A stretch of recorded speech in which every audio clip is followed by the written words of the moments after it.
Hey guys, it's Diabetic Girl, and I figured since I've been making videos for a little over a year now, I should probably share my diagnosis story with you guys. And that's, so my diagnosis when I was 21 months old to now, so it's now 15 years old. Sorry, I'm trying to choke on breakfast. So, how do I put this? Okay. So, when I was 21 months old, I was in Aruba, and my mom she was convinced I didn't feel good. I mean, I was losing all this weight, and I was thirsty all the time, and I was peeing all the time, which if you think about it, it's kind of hard to distinguish these things on a 21-month-old, but surprisingly my mom was able to do it. So anyways, we were in Aruba, and every doctor was like, oh no, she's just the flu, she'll be fine.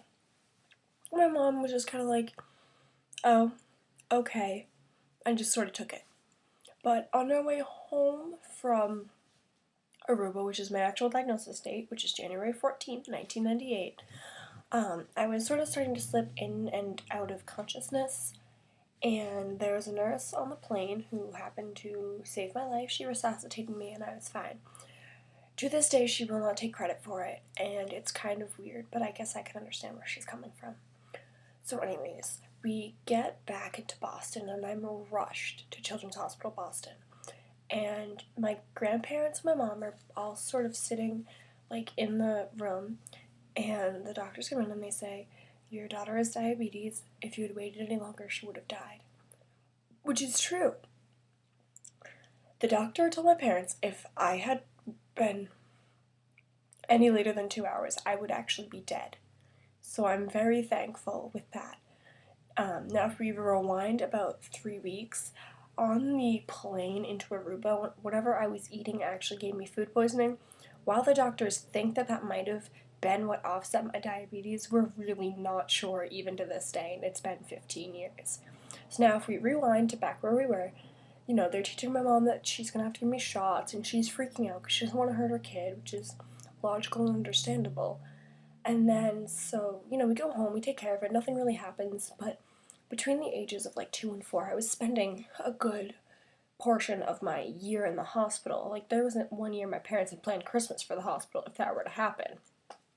And I went to Halloween in the hospital. I asked my mom why we weren't trick-or-treating at the hospital when I was like 5, and it was really weird.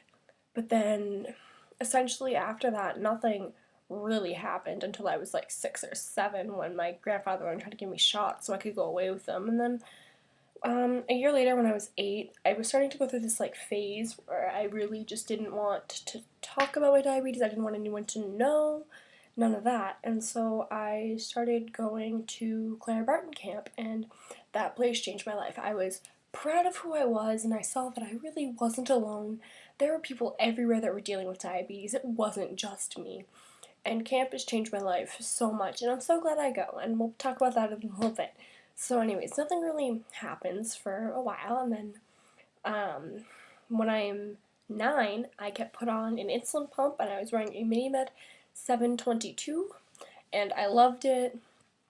And then, my diabetes life is pretty quiet for a little while. And then the summer before I went into middle school, I was put on the continuous glucose monitoring system, which I hated because it was going off all the time, and it just felt so annoying because I couldn't do anything about it when it would go off. But whatever, I kind of put up with it, and then it stopped working, so I stopped wearing it. And then nothing really happened until 6th grade, when I actually left my middle school because of a teacher not like understanding my diabetes and thinking I was manipulating it. So I transferred schools. I had a lot better of a diabetes experience, and then we get to 8th grade, which is when, after a bad customer service phone call with MiniMed, I switched to an Animus Ping. So you need to think, I wore a Rebel from like 4th grade to 8th grade. So I wore a Rebel for, not a Rebel, a 722, sorry, I wear a Rebel now. So I wore this pump for 4 years, the 722 for 4 years.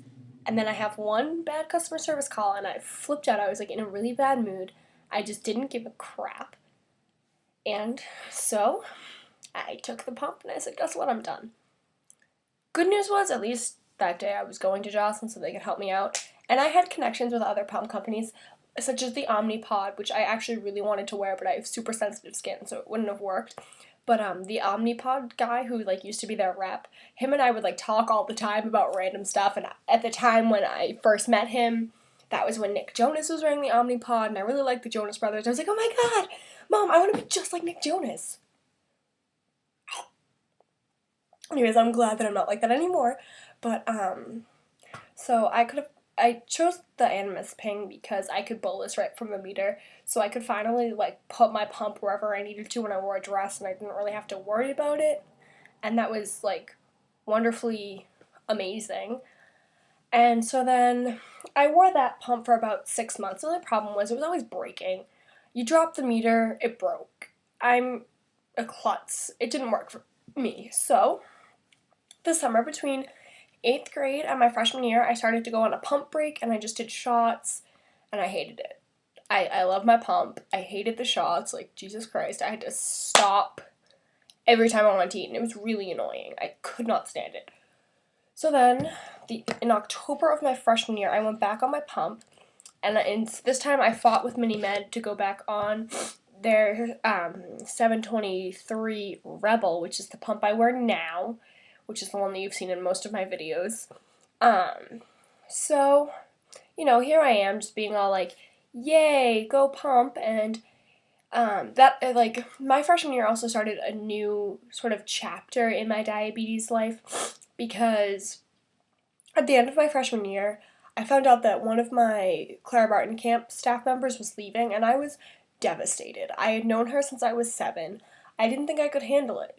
So I did day camp that summer, and I met a lot of amazing people, and it truly changed my life. Being able to say that I can make an impact in a child's life was amazing. So then nothing really happened for most of my sophomore year.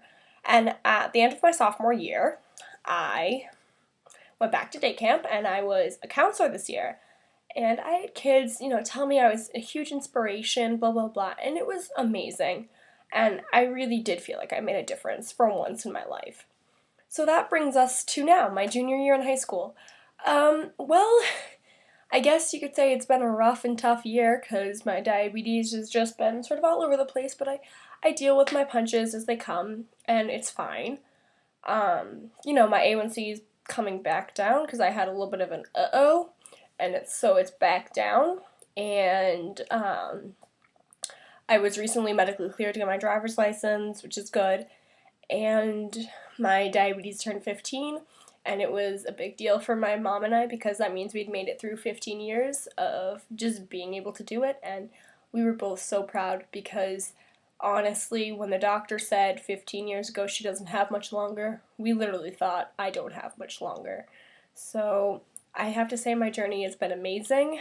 I'm so thankful for everyone and anyone who has helped me in this journey, and I really think that this is amazing, and this is why I do these videos, because I want to make an impact in someone else's life the same way someone else did for me.